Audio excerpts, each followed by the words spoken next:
आफ्नै जीवनभित्र लुकेर बसेको आत्मबल, ऊर्जा, प्रतिभा, सम्पन्नता, प्रेम, शान्ति र आनन्दलाई चिनेर प्रकट गर्न नयाँ यात्रा प्रारम्भ गरौँ। जीवन विज्ञान, जीवन विज्ञान। प्रत्येक व्यक्तिभित्र ज्ञानको मूल भण्डार छ, मौलिक ज्ञानको भण्डार छ। आफ्नो जीवनको विषयमा, जगतको विषयमा, आफ्नो भविष्यको विषयमा र सम्पूर्ण मनुष्यताको साझा भविष्यको विषयमा मूल ज्ञानको भण्डार हामी आफूभित्र सङ्ग्रहित छ। कहाँ छ? विशुद्धि चक्रमा छ। त्यसकारणले हेर्नुहोस् त, प्रत्येक व्यक्ति, सानो बच्चा पनि कति जान्न खोज्छ, उसलाई चित्तै बुझ्दैन। बुवा आमालाई सोधेको सोधै गर्छ, सोधेको सोधै गर्छ। कति बुवा आमा त बडो चिडिन्छ नि, के कराइरहेको, नकराइकन बस। तर त्यो जुन ज्ञानको प्यास छ, त्यो सबैभन्दा ठुलो प्यास हो मनुष्यमा। त्यही प्यासको कारणले यो व्यक्ति भोलि गएर महान बन्नेछ। त्यसकारणले त्यो ज्ञानको प्यासलाई जाग्न दिनुपर्छ, दबाउनु हुँदैन। बच्चा बच्चीले खेलौनाहरू तोड्छन्, पहिले रेडियो तोड्थे, हिजो मोबाइल फुटाएर हेर्छन् भित्र। के होला, के बजिरहेको होला भित्र? कमिलालाई मारेर पनि भित्र कसरी हिँड्छ होला, हिँड्ने तत्त्व के छ खोज्छन्। त्यही गरी खोज्ने त भने। यदि मैले तपाईँलाई भने कि मैले त्यस्तो तपाईँलाई केही महान कुरा बताउँदैछु, तर त्यो मैले कहिले बताउँछु थाहा छैन। कुनै पनि दिन मेरो आफ्नो मोह चलेको दिन बताउँछु भनेर भनियो भने त्यति बेरसम्म तपाईँ मेरो अनुगमन गरिराख्नुहुन्छ, पिछा गरिराख्नुहुनेछ। त्यति धेरै ज्ञानको भोग छ, ज्ञानको प्यास छ हामीभित्र। यो ज्ञानको प्यास कुनै मान्छेले हालेको होइन। यो ज्ञानको प्यास हामी जन्मिँदैखेरि लिएर आएको प्यास हो। यो प्यास अस्तित्वगत छ, यो बुद्धिगत छैन, यो बुद्धिबाट जन्मेको होइन। यो ज्ञानको प्यास यो त आकाश जस्तै विराट छ, मनुष्यको प्राणभन्दा पनि महत्त्वपूर्ण छ। मान्छेलाई कुनै कुरा जान्ने बुझ्ने धुन चल्यो भने त्यो जान्नको लागि, बुझ्नको लागि मान्छेले आफ्नो जीवन बलिदान पनि गर्न सक्छ। 1960 को दशकमा एउटा अत्यन्तै रमाइलो घटना घट्यो। सुन्दा नरमाइलो, तर ज्ञानको हिसाबले रमाइलो। एकजना वैज्ञानिक जसले जहरको विषयमा अनुसन्धान गरिरहेका थिए, विषको विषयमा, पाइजनको विषयमा अनुसन्धान गरिरहेका थिए। उनी जीवनभर अविवाहित रहे। विवाह गर्ने उनलाई फुर्सद भएन। ज्ञानको खोजी जब हृदयमा जन्मिन्छ, जीवनमा अरू कुरा महत्त्वपूर्ण लाग्दैन। न धन महत्त्वपूर्ण लाग्छ, न परिवार, न अरू केही कुरा महत्त्वपूर्ण लाग्छ। ज्ञानको चस्का पस्यो भने त्यो सर्वाधिक बहुमूल्य चस्का हो जीवन। र बिस्तारै उनले प्रयोग गरे, मुसामा प्रयोग गरे, अरू जनावरहरूमा प्रयोग गरे, तर उनलाई चित्त बुझेन। अनि उनले एक दिन निर्णय गरे कि म यो जहर आफै सेवन गर्छु र कुन बिन्दुमा गएर मरिदो रहेछ, मर्नुभन्दा अगाडिको सबै कुरा लेखिदिन्छु, म अङ्ग्रेजीमा भन्ने पनि डकुमेन्ट गरिदिन्छु भनेर उनी आफूले त्यो जहर सेवन गरे र जे हुन्छ सबै लेखेर मरेर गए। मनुष्यताको लागि ज्ञान जन्माए, आफू मरेर गए। मृत्युभन्दा पनि ठुलो रहेछ ज्ञान। मृत्युभन्दा पनि धेरै ठुलो रहेछ ज्ञान। ज्ञान त्यति महत्त्वपूर्ण विषय हो। यस्तो मूल ज्ञानको भण्डार मनुष्यभित्र छ, तर हामी सबै कुरा बाहिरबाट मात्रै सिक्न खोज्छौँ। हामीले पुस्तक पढ्नुपर्छ, अध्ययन गर्नुपर्छ, सबै कुरा गर्नुपर्छ, तर ज्ञान आफूभित्र जन्माउनुपर्छ। जबसम्म म भित्र ज्ञान जन्मिएन तबसम्म म राजी हुनुहुन्न। बाहिरबाट आएका ज्ञानहरू सबै सापटी हुन्। पैँचो हो यो, पैँचो त फिर्ता गर्नुपर्छ, तिर्नुपर्छ। यो उधारो हो। यो आफ्नो ज्ञान जन्माउनुपर्छ। हुँदाहुँदै हामीले हाम्रो देशमा धर्म पनि आयात गऱ्यौँ, राजनीति पनि आयात गऱ्यौँ। आफ्नो ज्ञान त हाम्रो जन्मि नै छोड्यो। पुरै समाजको विशुद्धि चक्र अत्यन्तै दुर्बल भएको अवस्था हो।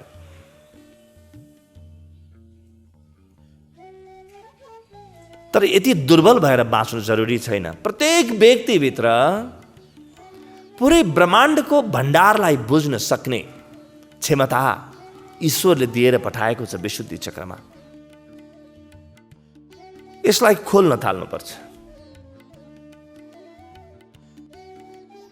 विशुद्धि चक्रलाई खोल्नको लागि, आफूभित्रको ज्ञानको भण्डारलाई उजागर गर्नका लागि केही सूत्रहरूतिर हामीले ध्यान दिन थाल्नुपर्छ।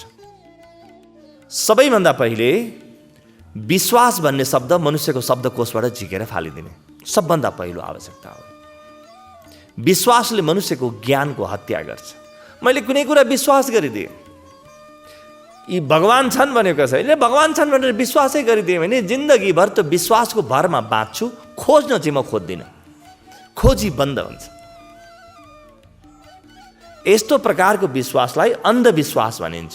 आफ्नो आँखाले नदेखेको तर सुनेको मात्रै भने आँखा बन्द भएर यो विषय उसले माने भने त्यसलाई अन्धविश्वास भनिन्छ। अङ्ग्रेजीमा सुपरस्टिसन जुनलाई भन्दछ। धर्म अन्धविश्वास होइन, धर्म त विज्ञान हो, महाविज्ञान हो। तर हामीले यसलाई पनि अन्धविश्वास बनाइदियौँ। किन? विश्वासीहरूको जमात खडा भयो यहाँ, खोजी व्यक्तिहरूको जमात खडा भएन। जसले जे भनिरहेको छ उसलाई त्यही विश्वास गरिदियौँ हामीले। यहाँसम्म कि गुरुले भनेको कुरा पनि विश्वास गर्ने होइन, आफूले अनुभवमा लैजाने, प्रयोगमा लैजाने। आफ्नो प्रयोगबाट सिद्ध हुन्छ भने ए हो रहेछ भन्ने, होइन भने गुरुको लागि ठिक होला, मेरो लागि बेठिक हो भन्ने, सकियो। कुनै पनि कुरामा विश्वास नगर्ने, विश्वास नगर्ने भनेको के? अविश्वास गर्ने। अविश्वास त विश्वासकी श्रीमती हुन्, सँगसँगै आउँछन्। विश्वास गर्ने व्यक्ति भित्रभित्रै अविश्वास गरिरहेको हुन्छ। त्यही भएर त मन्दिरहरूमा बस्ने, मस्जिदहरूमा बस्ने, पूजा गर्ने व्यक्तिको भित्र अलिक कोट्याएर हेऱ्यो भने अविश्वासै अविश्वास मात्रै छ, अरू केही पनि छैन। जसले विश्वास जबरजस्ती गर्न खोज्छ त्यहाँ अविश्वास जन्मिन्छ।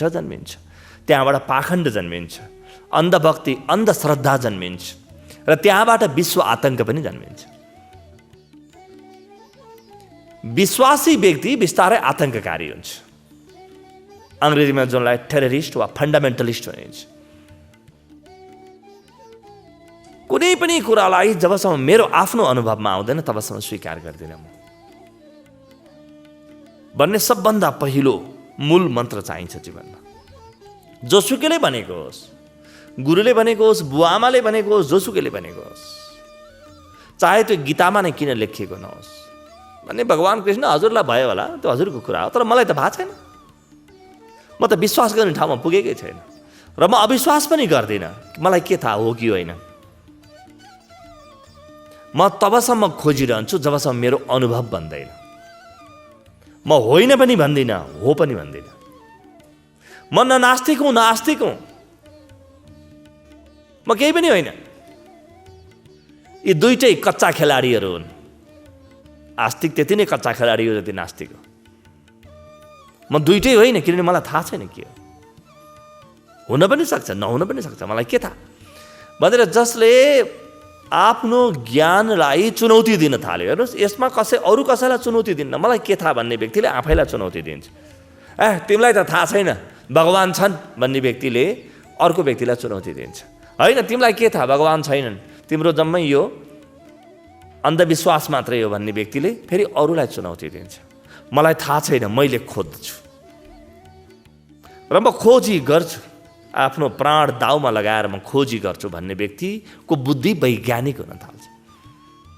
वैज्ञानिक बुद्धि जन्मिन्छ, बडो खोजी प्रकारको व्यक्ति जन्मिन्छ।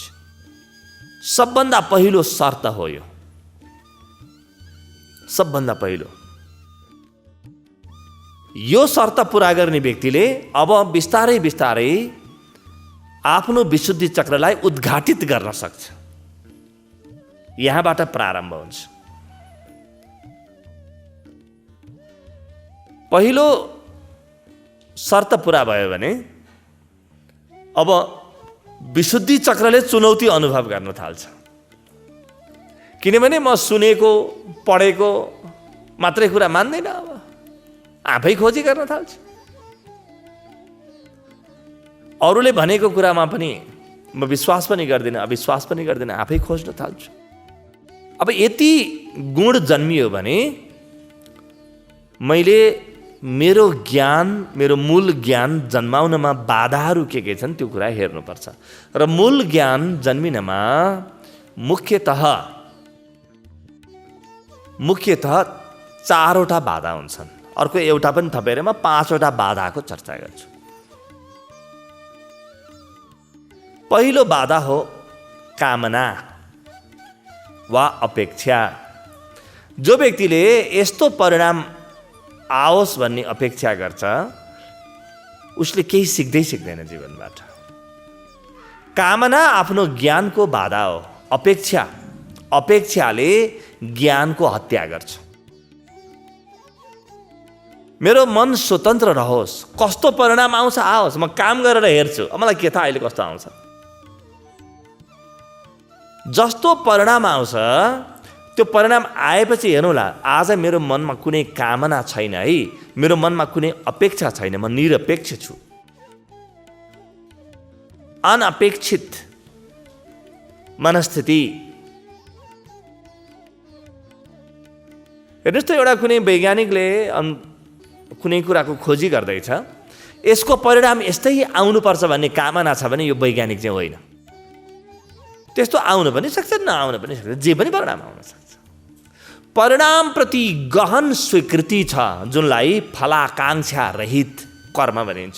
कर्मण्येवाधिकारस्ते मा फलेषु कदाचन मा कर्माफल हेतुर्भुर्मा ते सङ्गस्त्वा कर्मणि।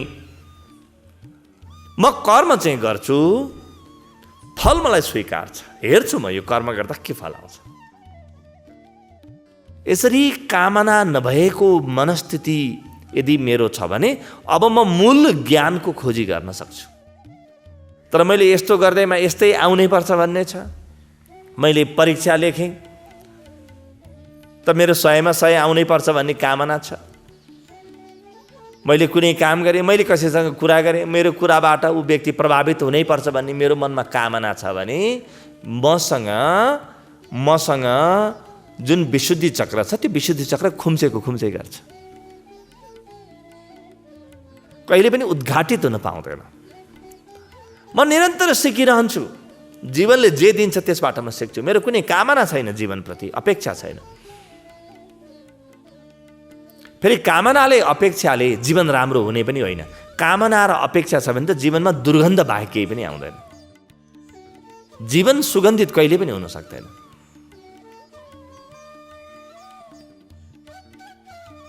म हेर्छु, म जीवनबाट सिक्दै जान्छु, के गर्दा सफल भइन्छ, के गर्दा असफल भइन्छ। र मैले आज जेलाई सफलता भनिरहेको छु हुनसक्छ यही असफलता हो कि। मेरो कुनै कामना छैन जीवनप्रति। र अन्ततोगत्वा मेरो जीवनमा के आउँछ, मृत्यु आउँछ, मृत्यु पनि म सिक्छु, त्यसप्रति पनि मेरो कुनै कामना छैन, अपेक्षा पनि छैन। म यति सिकिरहन्छु कि अन्तमा मेरो सबभन्दा ठुलो गुरु मेरो मृत्यु भनेर आउँछ। किनभने अरू जम्मै कुरा त जीवनमा दोहोरिन पनि सक्छन्, मृत्यु एकपटक मात्रै आउँछ। त्यतिखेर पनि म सिक्छु, त्यतिखेर सिक्न पाइने भने त छुटिहाल्यो नि। जीवनमा अरू पाठहरू बार आउँछन्, मृत्युको पाठ एकपटक मात्रै आउँछ, दोहोरिँदैन त्यो पाठ। त्यस कारणले म त्यति बेरसम्म सजग हुन्छु, सिकै गर्छु। त सबैभन्दा पहिले म कामनाबाट जति मुक्त हुँदै जान्छु त्यति मभित्रको मूल ज्ञान उद्घाटित हुँदै जान्छ। त्यस कारणले आफ्नो ज्ञानमा काम गर्ने व्यक्ति मृत्युसँग पनि डराउन छोड्छ। डर वा भएको कुरा भएन, उसले भन्छ यो सिक्ने कुरा हो, म यसबाट सिक्दै जान्छु। दोस्रो, कामना जसको उच्च हुन्छ त्यो व्यक्तिको जीवनमा क्रोध जन्मिन्छ, रिसा हुन्छ। यो व्यक्ति रिस कहाँबाट जन्मिन्छ? मैले भने जस्तै पुगेन भने रिस जन्मिन्छ। त्यो बाहेक रिस जन्मिने कुनै ठाउँै छैन। कामना अति बढी छ भने कामनाको एउटा बच्चोको नाम क्रोध हो। कामना माताश्री हुन् र तिनको पहिलो बच्चोको नाम क्रोध हो। दोस्रो कुरा, म केबाट बच्नुपर्छ? क्रोधबाट बच्नुपर्छ। जबरजस्ती बच्ने होइन। जबरजस्ती बचेर क्रोधबाट बच्न सकिँदैन। क्रोधबाट बच्नको लागि कामनाबाट बच्नुपर्छ। त्यो बाहेक अरू कुनै विकल्पै छैन। मेरो जीवनमा कुनै कामना छ, कुनै अपेक्षा छ, फलानु व्यक्तिले यस्तो व्यवहार गरिदियोस्, फलानु व्यक्तिले यस्तो बोलिदियोस्, मैले जीवनमा गरेको काम यस्तै प्रकारको आओस्। जति धेरै कामना उति धेरै क्रोध। र क्रोधमा के हुन्छ? क्रोधात् भवति सम्मोह, सम्मोहात् स्मृति विभ्रमः, स्मृति भ्रंशात् बुद्धिनाशो, बुद्धिनाशात् प्रणश्यति। रिस उठेको बेलामा बुद्धि भन्ने शून्य हुन्छ। आफ्नो बुद्धि बेचेर नखाइकन रिस जन्मिँदैन।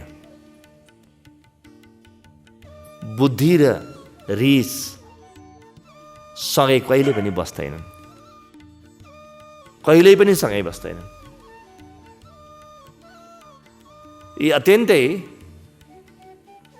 निकटस्थ शत्रु हुन्,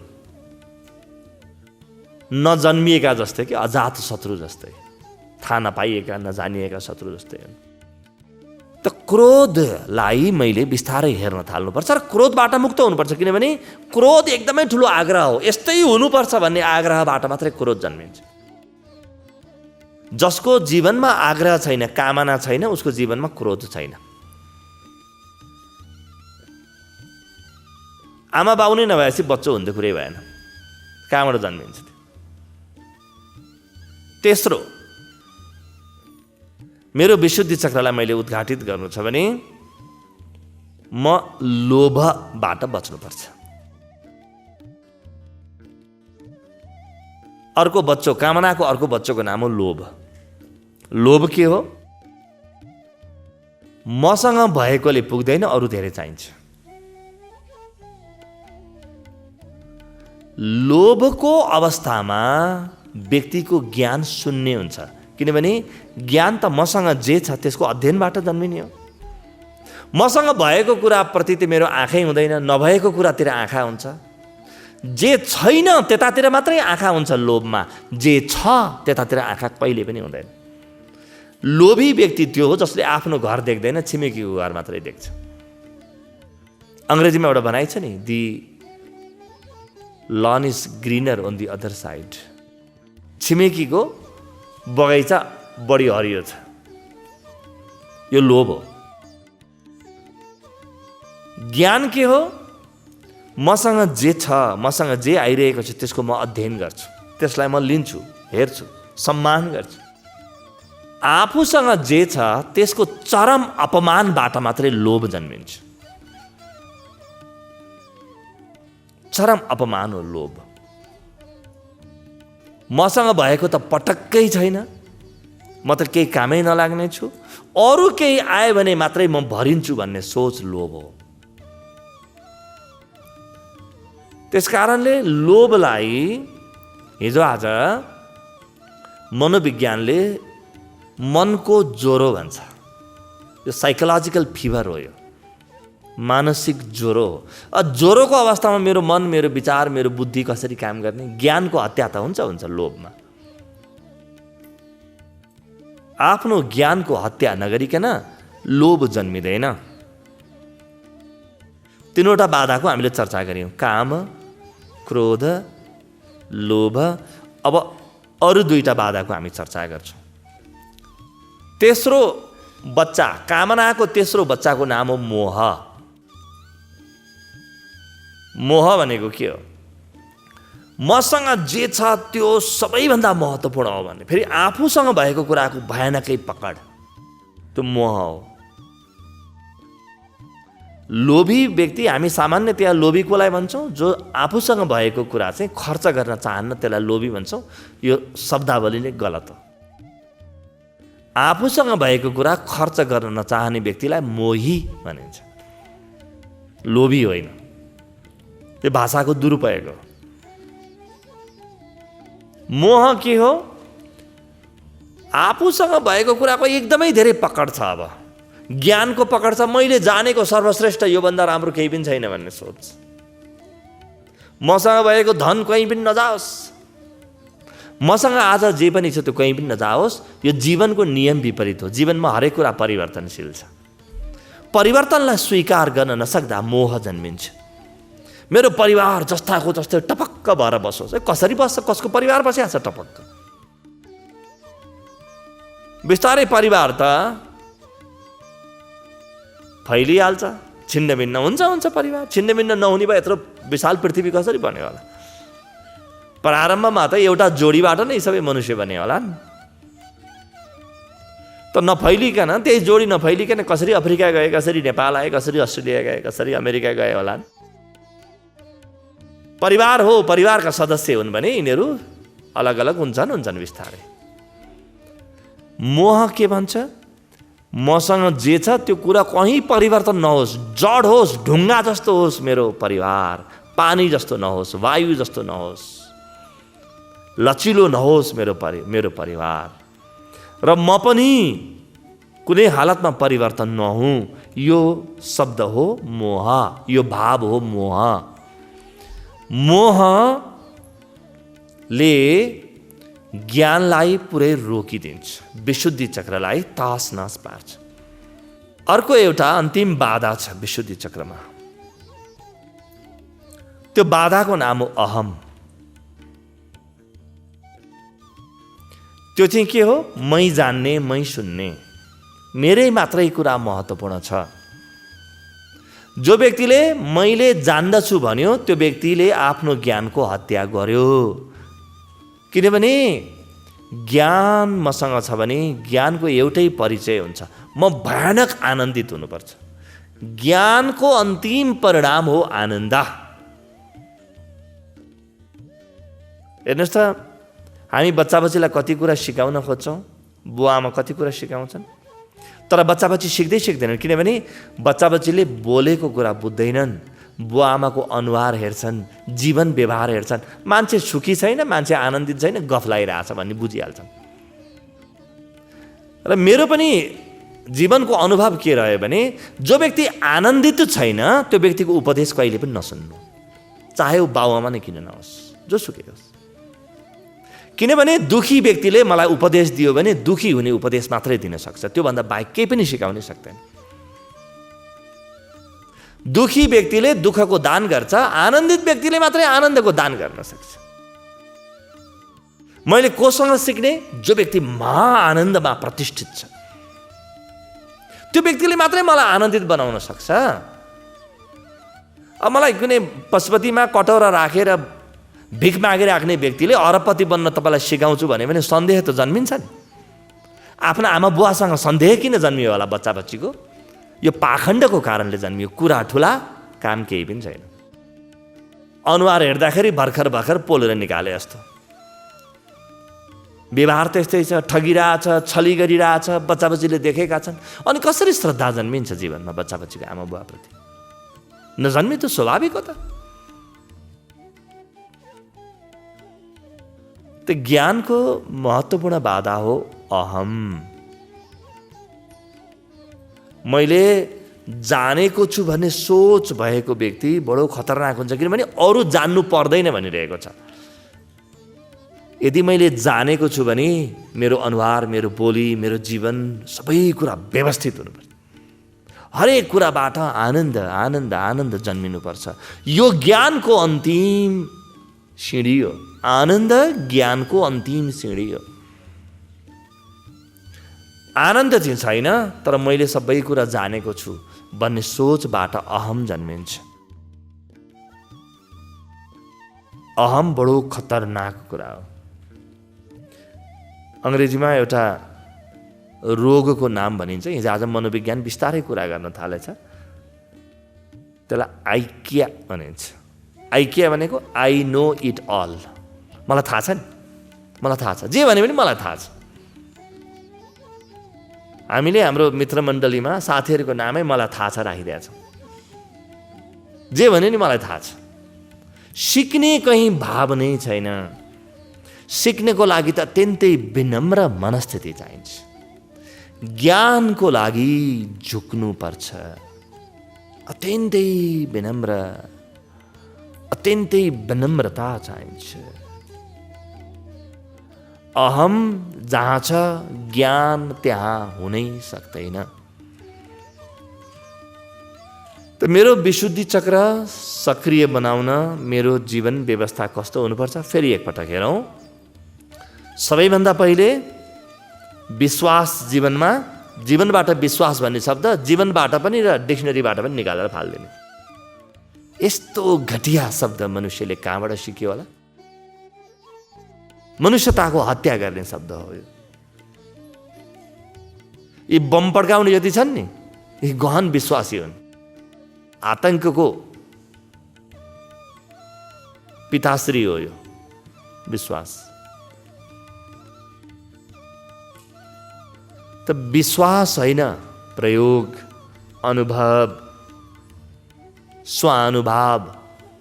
त्यसकारणले हामी भन्छौँ कि अध्यात्म मान्यता होइन, जान्यता हो।